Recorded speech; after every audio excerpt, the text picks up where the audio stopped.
So, you know how I said the Bible is full of contradictions? Of course I remember, it was yesterday. Well, I found another one. Oh no, my flabbers are gasted. Yeah, in Mark 8, Jesus says that David entered the house of God during the time of the high priest Abiathar. But it very clearly says in 1 Samuel 21 that it was Ahimelech that David went to. Oh, this passage. I love this passage.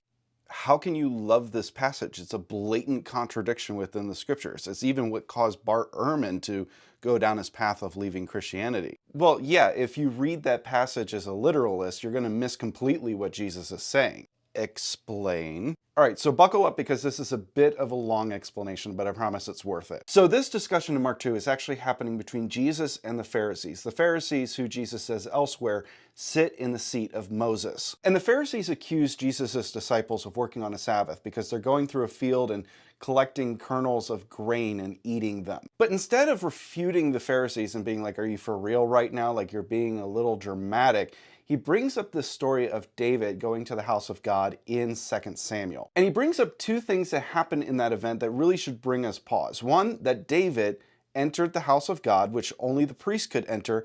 And two, David ate the bread of the presence, which is only lawful for the priest to eat. Wait, so he's arguing that because David broke the law, he should be able to break the law? No. Let me ask you the question. Who was David? I mean, he was the son of Jesse, a shepherd boy who became the king of Israel after Saul. No, not just a king, a priestly king. And this is important if you're going to understand what Jesus is saying here. Wait, what, a priestly king? Yeah, you remember how David brought the Ark of the Covenant to Jerusalem and people say that he danced naked? He wasn't naked, and honestly, I have no idea where we get that idea from, but in 2 Samuel it says that David was dancing before the Lord with all of his might, wearing a linen ephod. This call out is important because we see the same call out in 1 Samuel, where it says this mere boy, talking about Samuel, was wearing a linen ephod. The ephod wasn't something that everybody wore. It wasn't the latest trend on Temu.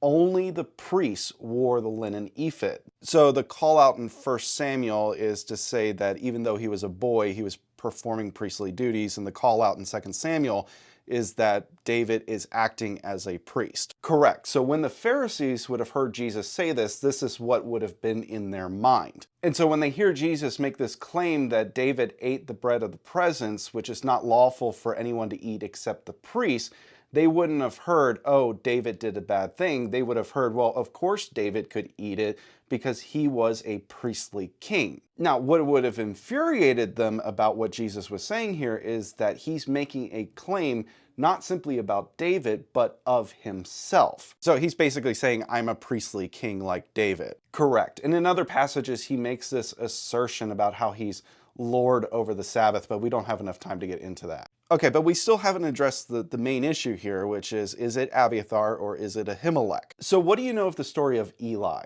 Eli, who's that? So when Hannah conceives Samuel and she hands him over to the temple, it's the great high priest Eli that she hands him over to. Okay, what does that have to do with anything? So the short of it is, Eli's sons, Hophni and Phinehas, are not great dudes. They defile the altar of the Lord. They're sleeping with the temple women. And Eli is kind of not doing anything about it. He's more of an enabler. And so there's this man that comes to Eli and pronounces the judgment of the Lord on him, saying that, you know, you're going to see distress in the place of worship and nobody in your family is ever going to reach old age ever again. And then he says this interesting thing. Any man from your family I do not cut off from my altar will bring grief and sadness to you. So essentially God is telling Eli that his family has been cut off from the altar. They don't have access to it. Okay, but again, this is Eli. This has nothing to do with Ahimelech or Abiathar. Patience, young grasshopper, I'm getting there. If you follow the genealogy of Eli, it goes from Eli to Phinehas, Phinehas to Ahitub, Ahitub to Ahimelech, Ahimelech to Abiathar. Now, here's the interesting thing. Abiathar is the fifth generation. The reason why that's interesting is because God will punish the sins or the iniquities of the father up to the third and fourth generations. Wait, so you're saying that everybody up to Abiathar was cut off from the altar of God? Yes, Abiathar is actually the one that the prophet speaks about,